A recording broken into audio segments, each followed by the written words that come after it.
بسم الله الرحمن الرحيم إن الحمد لله نحمده ونستعينه ونستغفره ونعوذ بالله من شرور أنفسنا ومن سيئات أعمالنا من يهده الله فلا مضل له ومن يضلل فلا هادي له أشهد أن لا إله إلا الله وحده لا شريك له وأشهد أن محمدا عبده ورسوله أما بعد قال الله تعالى في كتابه العزيز يا أيها الذين آمنوا اتقوا الله حق تقاته ولا تموتن إلا وأنتم مسلمون وقال جل جلاله يا أيها الذين آمنوا اتقوا الله وقولوا قولا سديدا يصلح لكم أعمالكم ويغفر لكم ذنوبكم ومن يطع الله ورسوله فقد فاز فوزا عظيما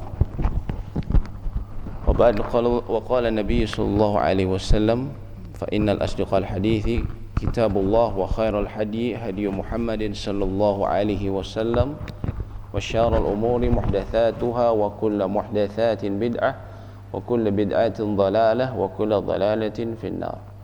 Amma ba'd. Alhamdulillahirabbil alamin.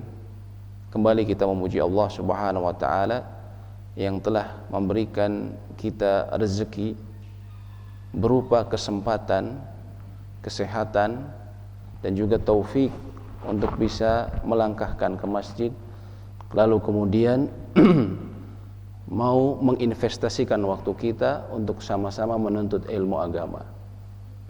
Karena sekali lagi tidak henti-hentinya kita sadarkan diri kita bahwa semakin memperdalam diri kita terhadap agama, maka sesungguhnya itu pada hakikatnya adalah tanda kebaikan yang ingin Allah berikan kepada kita. Sebagaimana Nabi SAW katakan, "May yuridillahu bihi khaira", barang siapa yang Allah inginkan kebaikan bagi dia, yufaqihu fid din, maka Allah akan memberinya pemahaman dalam masalah agama. Memberikan pemahaman pada agama. Dan juga di antara bentuk kita memahamkan agama dan kita meniti jalan-jalan para ulama yang Nabi SAW katakan, al-ulama warathatul anbiya, para ulama itu adalah pewaris para nabi. Sesungguhnya para nabi, kata Nabi SAW, lam yuwarisu dinaran wala dirhaman, mereka tidak pernah mewariskan dinar, harta berbentuk emas, atau dirham ataupun perak. Innama warathul ilm, akan tetapi para ulama itu atau para nabi, mereka mewariskan ilmu agama. Waman akhadahu, barang siapa yang mengambilnya, faqad akhadha bihadhin wafirin, dia sungguh telah mendapatkan bagian yang sangat besar. Bagian yang sangat besar dari keuntungan yang hakiki, dari keuntungan yang hakiki. Dan juga kita mengikuti para ulama, terutama ulama yang dikenal oleh umat sebagai para pemimpin umat, mereka yang mengikuti sunnah Nabi SAW, karena ingin kita diikutkan di dalam sebagaimana Allah SWT sebutkan dalam surat Taubah ayat 99, was-sabiqunal awwaluna minal muhajirin wal ansar, orang-orang terdahulu ya, yang bersegera ketika memasuki Islam dari kalangan muhajirin dan ansar, yaitu para sahabat, walladzina taba'uhum bi ihsan, dan mereka yang mengikuti generasi tersebut bi ihsan, dengan baik. Radhiyallahu anhum wa radu'an, Allah ridho terhadap mereka dan juga mereka kelak akan ridho terhadap apa yang Allah berikan. Wa'adda lahum jannatin tajri tahtahal anhar, dan juga Allah janjikan bagi mereka surga yang mengalir sungai-sungai di bawahnya. Oleh karena itu, beragama yang baik adalah yang mengikuti nabi dan juga generasi pertama. Tadi karena disebutkan walladzina taba'ahum bi ihsan, mereka yang mengikutinya dengan baik. Dan alhamdulillah kita telah kemarin menyebutkan atau 2 pekan yang lalu mengenai silsilah keilmuan, urutan keilmuan para imam yang kami sebutkan baru Abu Hanifah. Di situ kita bisa mengetahui bahwa Abu Hanifah adalah ulama yang mewarisi ilmu dari Nabi melalui para sahabat.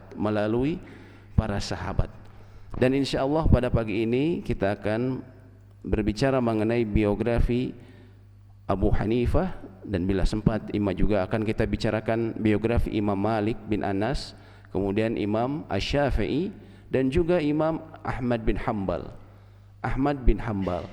Mereka adalah para pemuka madhab yang mereka memiliki predikat sebagai mujtahid mutlak. Adapun madhab, kita sering bertanya, apakah madhab itu? Madhab secara bahasa dia disebut tariqul wadih, atau jalan yang jelas. Disebut juga dhahaban madhaban haqqa, atau dalam bahasa Arab juga disebut dia adalah apa? Atau dalam istilah, maka yang disebut madhab kami ringkas maksudnya adalah tariqu al-a'immah, jalannya para imam, ara'uhum wa ikhtiyaruhum, pendapat-pendapat mereka dan juga pilihan mereka. Maksudnya pilihan mereka dalam permasalahan fikih, karena nanti dalam permasalahan fikih ada beberapa yang kemudian bisa menghasilkan keputusan berbeda, tapi mereka memilih. Wa ma dhahabu ilaihi minal adillatil ahkam, dan juga kesimpulan yang mereka ambil dari istinbat mereka, dari hasil olahan mereka terhadap dalil-dalil hukum,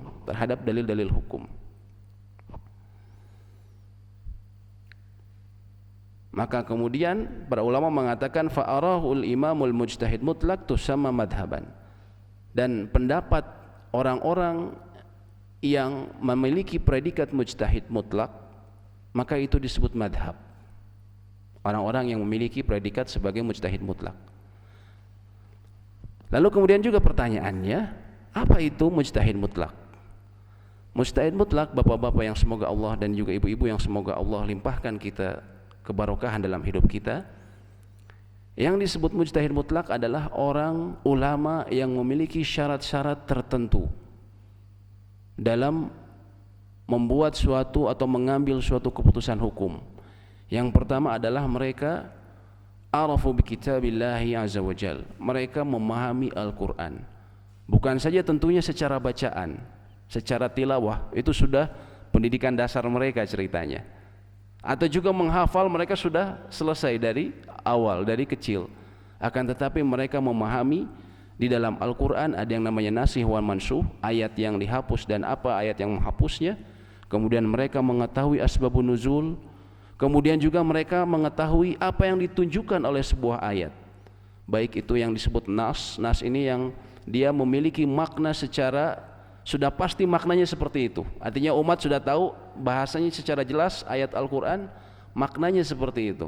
Ataupun zahir, ada ayat yang dia memiliki makna yang kecenderungan maknanya adalah lebih berat ke arah sini, misalnya ke arah A maknanya, namun ada kemungkinan kecil ke arah B maknanya. Mereka mengetahui hal-hal seperti itu. Kemudian juga dan hal-hal lain yang berhubungan dengan ulumul Quran, ilmu-ilmu yang berhubungan dengan Al-Quran, mereka menguasai. Kemudian juga mengenai hadis, mereka mengetahui mengenai rawi dari hadis-hadis. Mereka mengetahui sanad dari hadis-hadis, karena hadis ini diturunkan dari Nabi SAW kepada para sahabat, kepada tabi'in, tabi'ut tabi'in dan seterusnya. Artinya ada transmisi informasi. Mereka mengetahui kualitas orang-orang yang dilalui oleh hadis tersebut. Kemudian juga mereka mengetahui, sehingga mereka mengetahui mana hadis sahih dan tidak. Dan juga mereka mengetahui makna dari hadis tersebut. Dan juga apakah ada hadis yang kemudian menghapus dan dihapus, mereka mengetahui. Dan mereka umumnya hafal sampai bahkan ribuan, ratusan ribu hadis. Kemudian juga mereka mengetahui dengan baik bahasa Arab dan juga kaidah-kaidah yang ada di dalam bahasa Arab. Kaidah-kaidah yang ada di dalam bahasa Arab mereka mengetahui, karena Al-Quran tentunya diturunkan dengan bahasa Arab, sehingga mau tidak mau seseorang bila ingin mendalami bahasa Arab harus mengetahui juga, mendalami Islam, maka dia harus mengetahui bagaimana apa yang ditunjukkan dari lafaz-lafaz Al-Quran, lafaz-lafaz bahasa Arab. Mereka juga sangat menguasai masalah usul fiqh. Usul fiqh ilmu yang kemudian dipakai untuk mengolah dalil-dalil yang ada. Apakah dalil-dalil ini bermakna wajib ataukah sunnah ataukah mubah ataukah haram, itu diolah dengan usul fiqh, ilmu yang kita jarang pelajari kalau di masjid tentunya.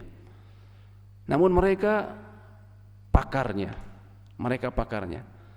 sehingga para mujtahid mutlak ini bisa dianggap orang yang memiliki kriteria keilmuan yang puncak di dalam agama Islam.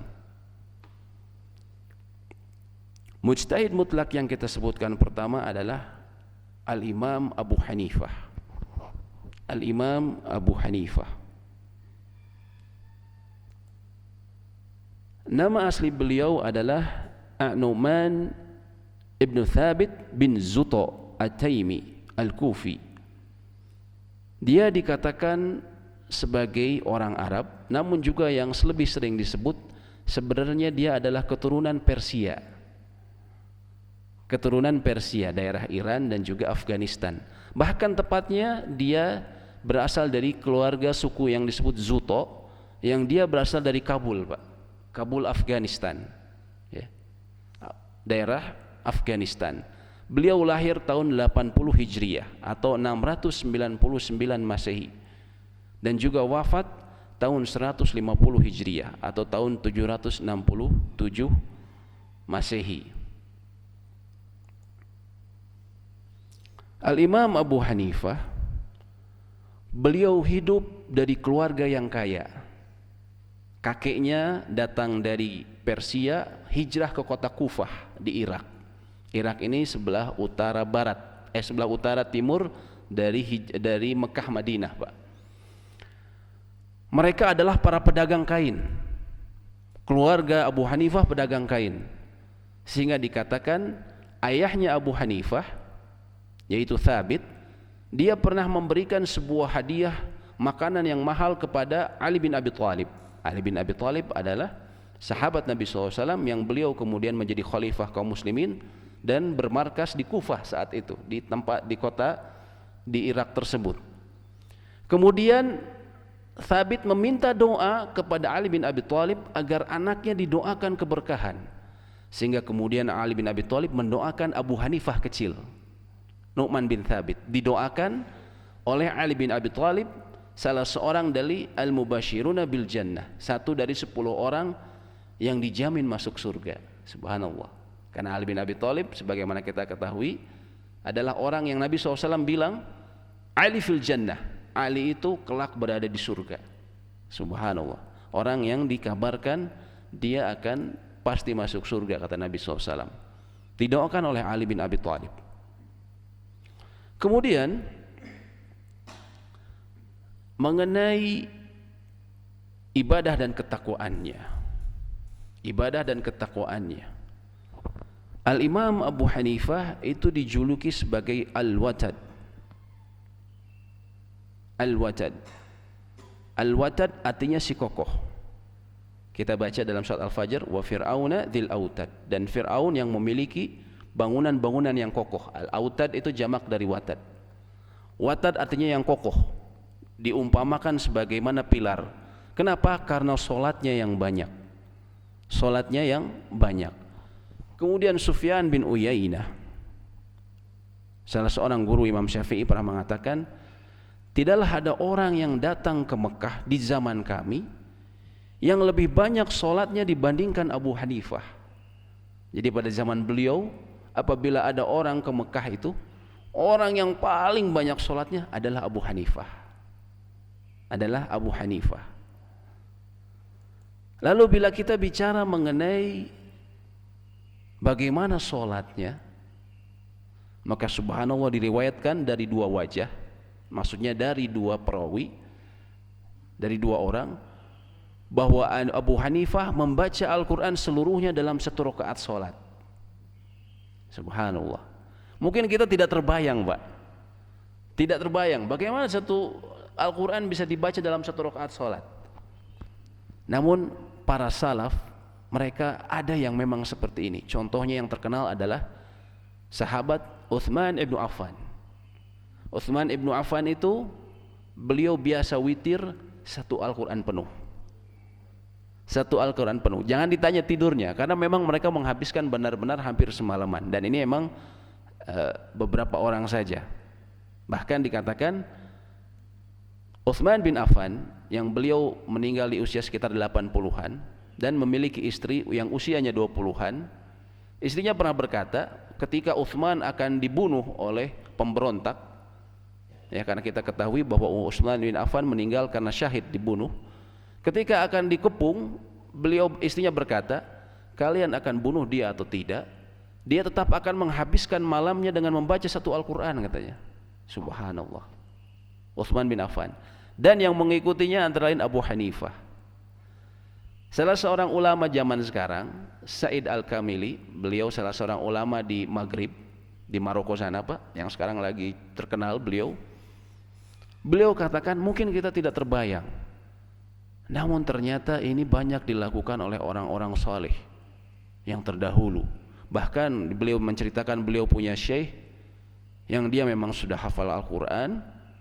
Bagi mereka yang benar-benar mungkin kuat hafalan Qurannya, dia bisa mungkin satu juz itu 15 menit, dan dia bisa semalaman menghabiskan malamnya, ya, bacanya cepat Pak, bacanya cepat. Nah, termasuk Abu Hanifah ini. Bahkan dikatakan beliau selama 40 tahun, menurut yang murid yang dekat sama beliau, Abu Hanifah itu beliau sholat subuh dengan wudu sholat isya. Artinya beliau kemudian banyak sholat, dari setelah isya sampai subuh itu beliau banyak melakukan sholat. Tidurnya kapan? Dikatakan kalau Abu Hanifah itu tidurnya menjelang asar biasanya.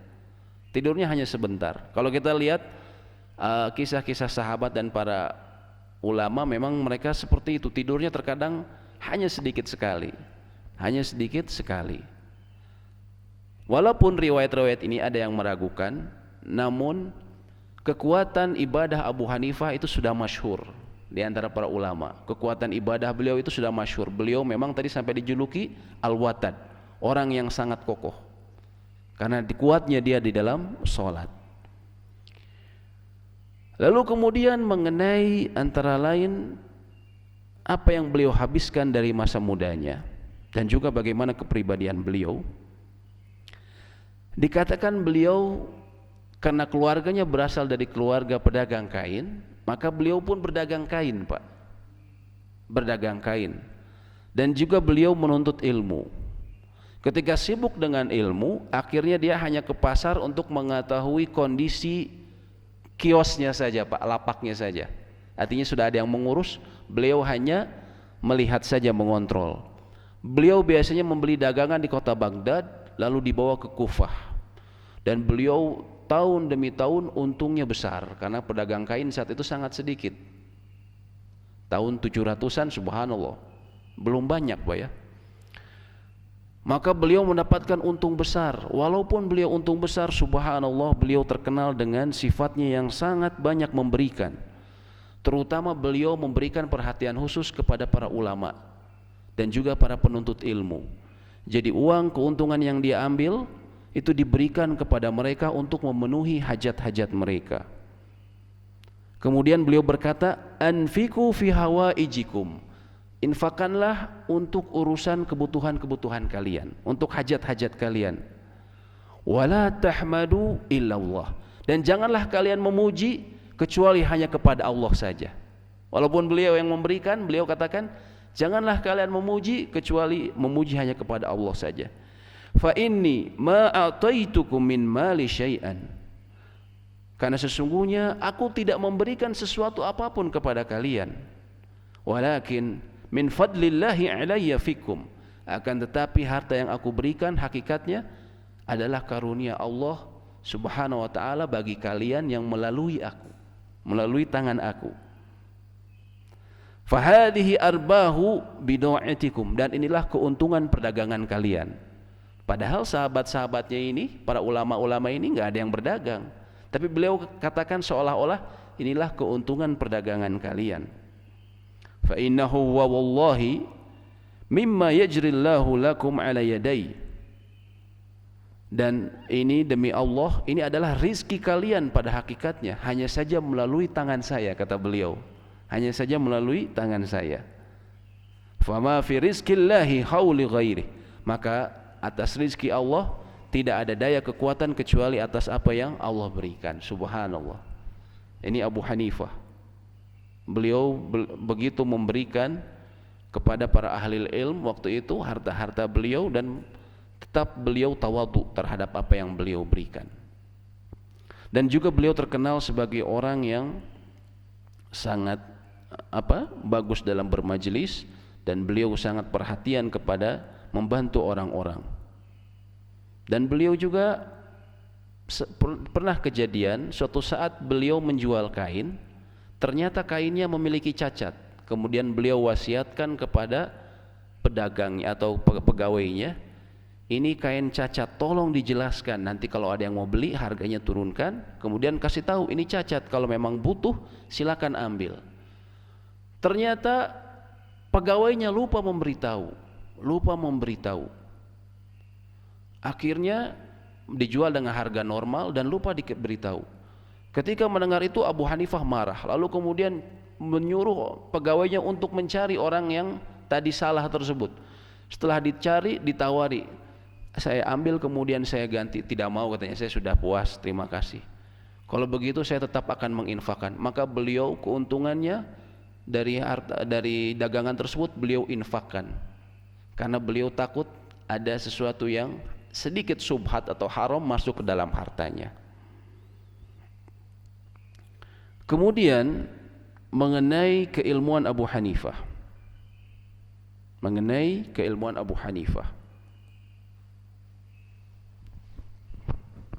Abu Hanifah beliau terkenal oleh kecerdikannya.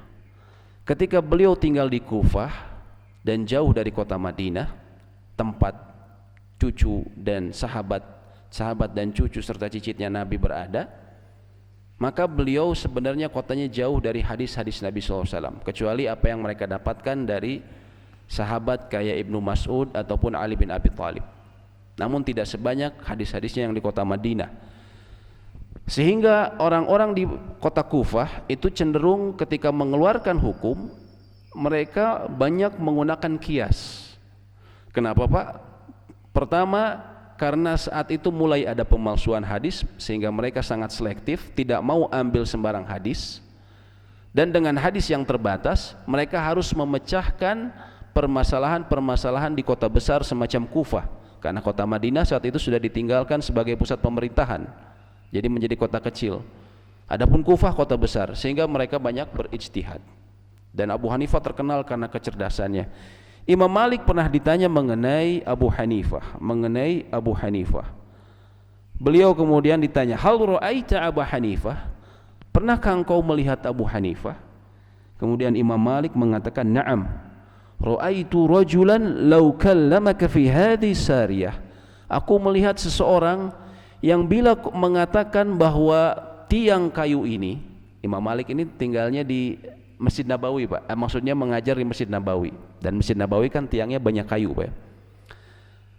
Kalau aku melihat seseorang yang mengatakan bila tiang kayu ini terbuat dari emas, maka dia akan dianggap benar karena kekuatannya dalam berhujjah, dalam berargumen. Saking pintarnya Abu Hanifah, kalau dibilang tiang kayu terbuat dari emas, semua orang akan percaya, Pak. Saking kuatnya berargumentasi. Subhanallah. Kemudian para ulama mengatakan manusia itu pada zaman Abu Hanifah, ya, mereka tertidur dalam urusan fikih, sampai kemudian Abu Hanifah membangunkan mereka, artinya membuat mereka terjaga akan bagaimana mengeluarkan istinbat hukum. Kemudian dikatakan bahwa Abu Hanifah ini adalah seseorang yang pendiam, namun bila ditanya mengenai ilmu, maka dia mengenai fikih dia akan mengalir dan akan terbuka ilmunya bagaikan lembah. Subhanallah. Lalu kemudian Imam Syafi'i Waqi ini gurunya Imam Syafi'i, Pak. Gurunya Imam Syafi'i mengatakan, tidaklah aku melihat orang yang lebih faqih, lebih faham fikih dan lebih baik sholatnya dibandingkan Abu Hanifah. Lalu beliau kemudian kita ketahui beliau tadi meninggal tahun 150 Hijriyah. 150 Hijriyah. 150 Hijriyah ini adalah tahun lahirnya Imam Syafi'i. Dan beliau ketika meninggal disebutkan beliau meninggal karena dikatakan diracun, Pak. Karena diracun oleh penguasa yang zalim pada saat itu. Lalu kemudian beliau disolatkan oleh penduduk Baghdad. Dan dikatakan saking banyaknya orang yang menyolatkan, ada 6 kloter menyolatkan beliau. Padahal ini ceritanya menyolatkan rame-rame, Pak, bukan di rumah saja, tapi di dalam suatu tempat yang luas. Itu sampai 6 kali penduduk Baghdad menyolatkan beliau, 6 kloter, saking banyaknya. Lalu berbicara bagaimana mengenai tahap perkembangan mazhab Hanafi. Majelis ilmu dari Abu Hanifah itu sifatnya forum diskusi, bukan pengajian satu arah. Tapi beliau punya murid-murid yang terdiri para ahli fikih, bahasa Arab dan juga ahli hadis. Dipimpin oleh Abu Hanifah sejak 130 Hijriah. Beliau biasanya ada pertanyaan, misalnya masalah fikih, kemudian beliau menyampaikan, menurut saya, istinbat saya dalam permasalahan ini begini, berdasarkan dalil begini. Bagaimana menurut kalian? Kemudian para sahabat dan juga muridnya kemudian mengolah. Ada yang ahli hadis, ada yang ahli bahasa, kemudian diolah. Setelah itu dilemparkan ke Abu Hanifah kembali, lalu kemudian sama-sama diputuskan. Jadi semacam forum saat itu. Ini keistimewaan dari mazhab Hanafi. Pembentukannya maksudnya memang kita tidak perlu tahu sedetail ini, tapi kita sebutkan detail, saya sebutkan sekilas agar kita bisa melihat kadar dari mazhab Abu Hanifah, agar nanti misalnya ketika disebutkan dalam permasalahan fikih ini pendapatnya Abu Hanifah, kita bisa melihat, jangan kita sampai menyangka oh berarti itu satu orang saja Abu Hanifah. Abu Hanifah kan orang, punya kesalahan. Ya betul, beliau punya kesalahan, akan tetapi beliau adalah ahli ilmu yang diketahui, dikenal luas mengenai ilmu dan juga ketakwaannya, serta beliau memiliki madhab yang diikuti oleh para ulama-ulama besar. Artinya bila mengeluarkan suatu pendapat ini, kalau misalnya pendapat yang ngaco, yang di bawahnya sudah pasti memprotes, wah ini nggak benar Abu Hanifah, nggak akan diikutin, seperti itu. Sehingga dalam hal ini kita bisa lebih bijak ketika kita ikut-ikutan memberikan pendapat dalam masalah agama. Kita bisa mengetahui kadar kita, jangan sampai kita mencela para ulama. Beliau pertama pembentukannya pada zaman beliau, kemudian diteruskan oleh murid-muridnya, antara lain Abu Yusuf. Abu Yusuf ini, Pak, beliau pernah menjadi Qadi Qudot atau hakim agungnya, hakim agung pada zaman Abbasiyah. Itu sebabnya kenapa mazhab Abu Hanifah banyak tersebar, karena hakim nomor 1 saat itu pada zaman Abbasiyah adalah murid beliau langsung, yaitu Abu Yusuf. Kemudian Muhammad Asy-Syaibani yang kelak akan menjadi salah satu guru dari Imam Syafi'i. Kemudian mazhab ini mengalami perluasan dan penyebaran tahun 205 sampai 710 Hijriah, sekitar 5 abad, melalui kitab induk-induk mazhab yang ditulis oleh Imam At-Tahawi. At-Tahawi ini salah seorang penulis kitab akidah yang terkenal, tapi beliau juga menulis masalah fikih dalam mazhab Hanafi. Nah, ini mereka mengeluarkan kitab-kitab.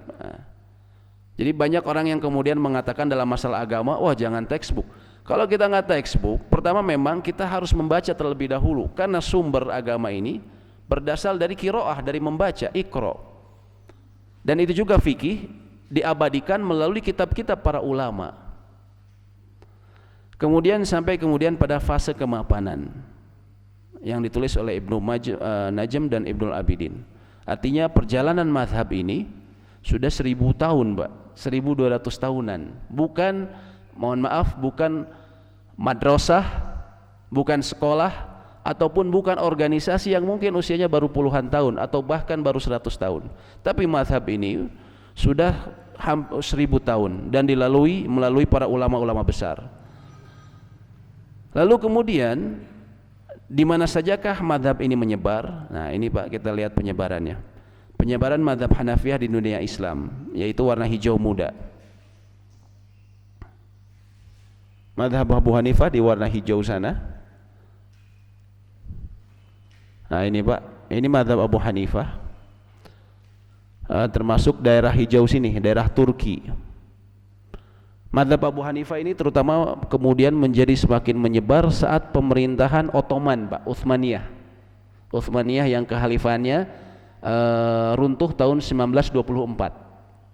Dan itu mengalami kemajuan pesat karena para fuqahanya itu membuat semacam majalah fikih, semacam majalah ratusan tahun lalu yang isinya berisi fatwa-fatwa. Jadi di daerah antara lain Turki, ya, dan juga di daerah ini Persia, Pak, asal beliau Afghanistan, ya, asal kakek beliau. Kemudian juga di daerah Kaukasus, daerah orang-orang, kalau kita lihat kayak misalnya orang-orang Rusia, orang sebagian dari negara-negara Rusia itu mereka bermadzhab Abu Hanifah. Begitu juga India dan juga Pakistan, Pak. Jadi orang-orang India Pakistan itu mazhabnya Abu Hanifah. Mazhabnya Abu Hanifah. Dan juga yaitu tadi Cina, Pak. Cina itu mazhabnya umumnya Abu Hanifah. Ya. Seperti saya pernah katakan bahwa jumlah kaum muslimin di Cina itu sangat banyak, sama seperti kaum muslimin di negeri kita. Ya. Itu mazhabnya umumnya mazhab Abu Hanifah. Ya. Jadi bisa dikatakan para ulama mengatakan di antara mazhab yang paling banyak penganutnya di dunia adalah mazhab Abu Hanifah. Karena kenapa? Karena daerah-daerah ini adalah daerah padat penduduk. Cina ini penduduknya 1 miliar, dibilang minoritas itu dia hampir 200 jutaan, Pak. Kemudian juga India dan Pakistan ini adalah negara-negara padat penduduk. Jadi Masya Allah, ini mengenai mazhab Abu Hanifah. Kemudian kita akan bicara mengenai mazhab Imam Malik. Mazhab Imam Malik. Imam Malik namanya Imam Malik bin Anas bin Abi Amir. Orang banyak bertanya, apakah Imam Malik ini ada turunan dari Anas bin Malik? Jawabannya tidak. Tidak ada hubungan dengan sahabat Anas bin Malik. Beliau adalah cicit dari sahabat. Cicit dari sahabat. Yang bernama cicit dari sahabat, yaitu dari Abi Amir. Abi Amir ini adalah salah seorang sahabat yang dia menuliskan mushaf Al-Quran di atas perintah Utsman bin Affan, salah seorang penulis mushafnya. Kemudian juga Abi Amir juga adalah orang yang membawa jenazah Utsman bin Affan ketika beliau dibunuh sebagai syahid. Yang antara lain yang membawanya, menguburkannya adalah Abi Amir. Abi Amir. Dan beliau tumbuh Imam Malik dalam keluarga yang para ahli hadis. Kakeknya adalah ahli hadis, begitu pula ayahnya merupakan ahli hadis.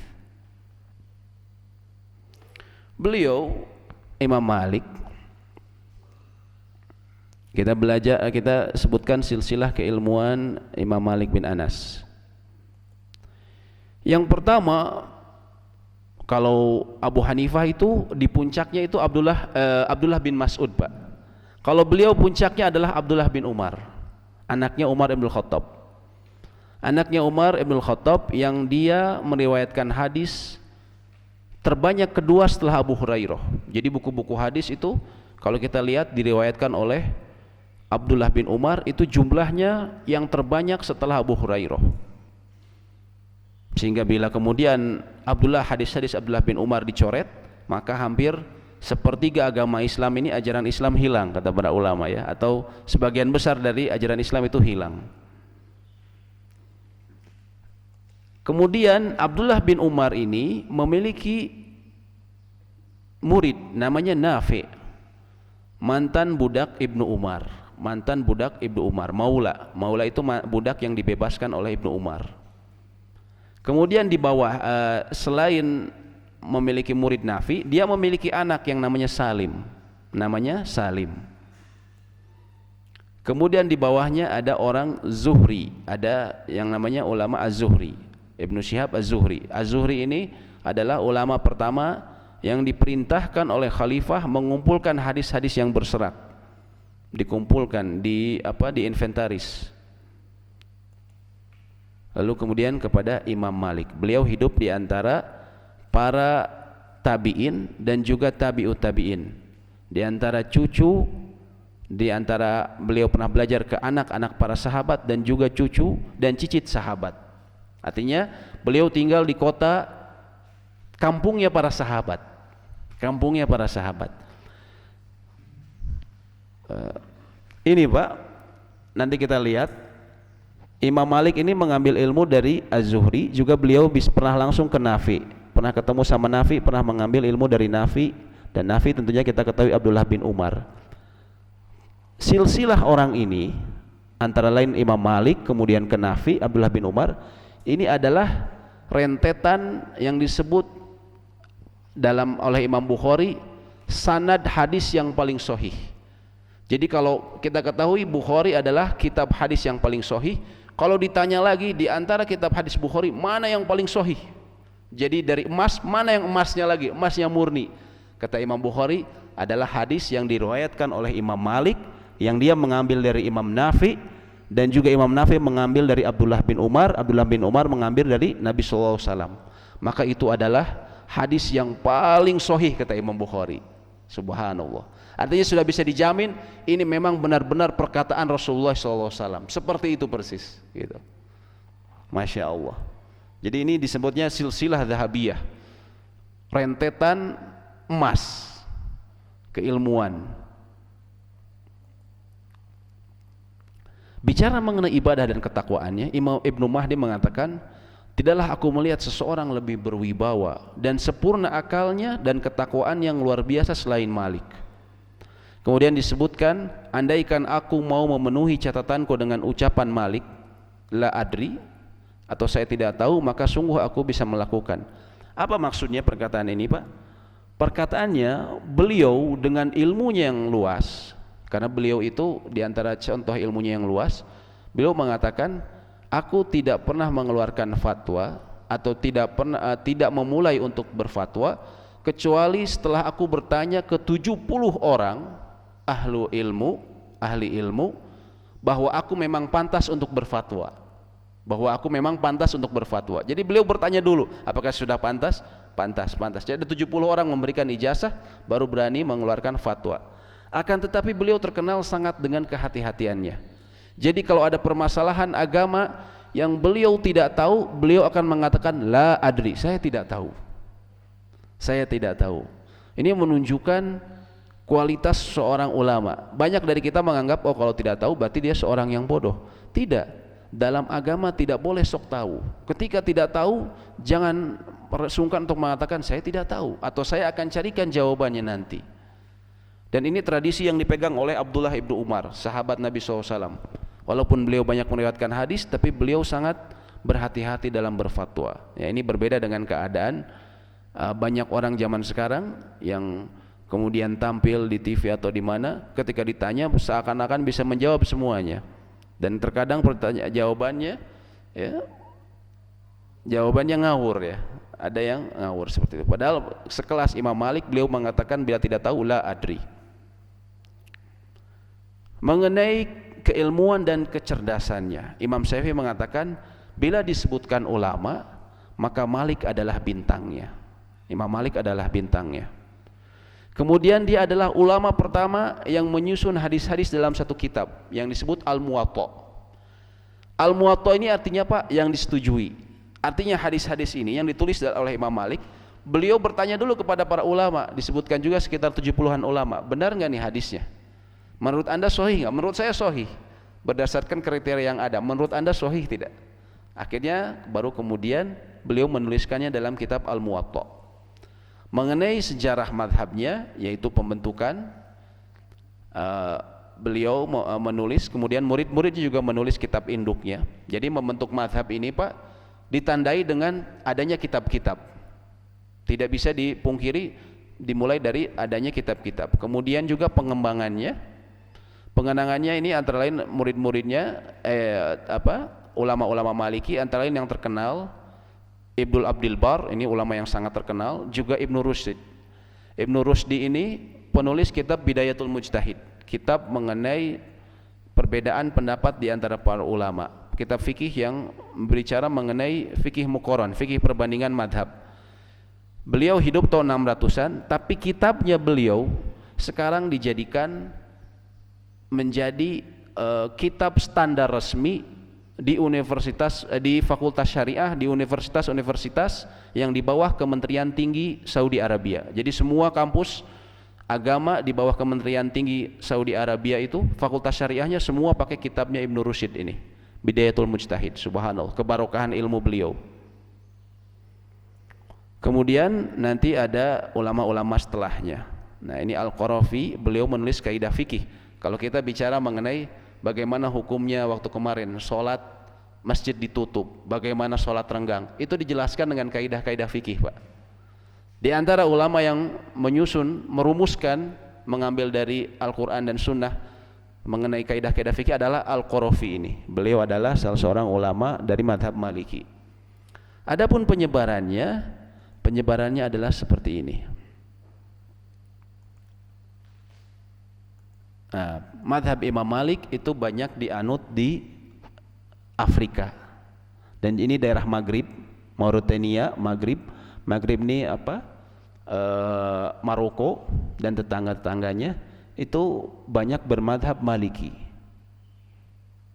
Kemudian juga di daerah Uni Emirat itu banyak madhabnya Maliki, Pak.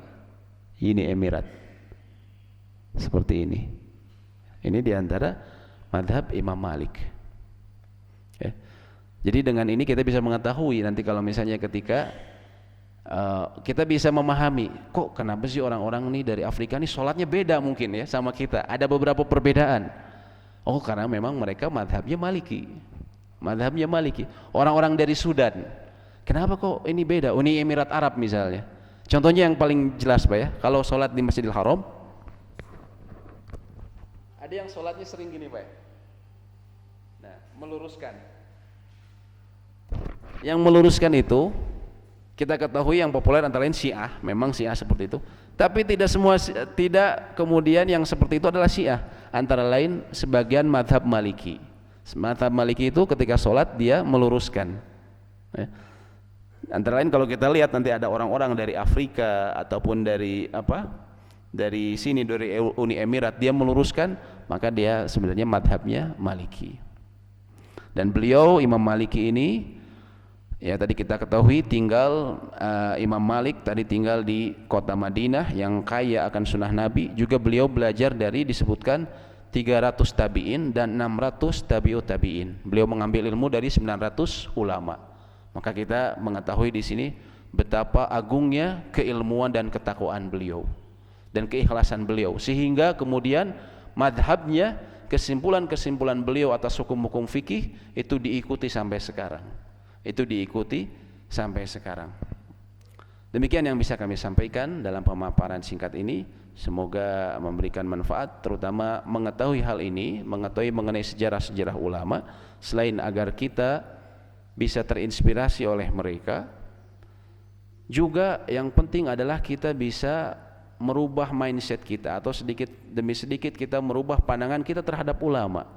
Karena seringkali kita banyak mengkotak-kotakan permasalahan fikih ini, terutama contohnya di Indonesia. Oh, ini dari organisasi ini, oh itu sih dari organisasi B, oh itu dari organisasi C, oh itu pengikut ini. Padahal kalau kita melihat induknya, induknya seperti ini. Dan juga terkadang orang melecehkan misalnya, wah itu kan pendapatnya itu, pendapat kami seperti ini. Pendapat yang misalnya yang Anda tuduh misalnya tidak baik, itu pendapatnya siapa? Ternyata pendapatnya Imam Malik atau Abu Hanifah. Apa Anda pikir Abu Hanifah dan Imam Malik itu memberikan pendapat seenaknya? Apakah kemudian tidak melalui ulama ratusan bahkan ribuan ulama yang datang setelahnya yang berada di mazhabnya? Tentunya kita bila melihat ini kita bisa mengetahui kadar diri kita, sehingga salah seorang khalifah mengatakan, rahimahullahu imra'an arafa qadra nafsihi. Semoga Allah merahmati seseorang yang mengetahui kadar dirinya. Ketika kita mengetahui kadar kita, berarti kita secara ilmu kita belum bisa istilahnya membantah para ulama-ulama besar gitu. Sehingga kita bisa lebih berhati-hati dalam berbicara masalah agama. Itu yang lebih penting. Itu yang lebih penting dibandingkan sekedar hanya mengetahui mengenai sejarah mereka. Demikian yang bisa kami sampaikan. Apabila ada diskusi atau pertanyaan, kami persilahkan.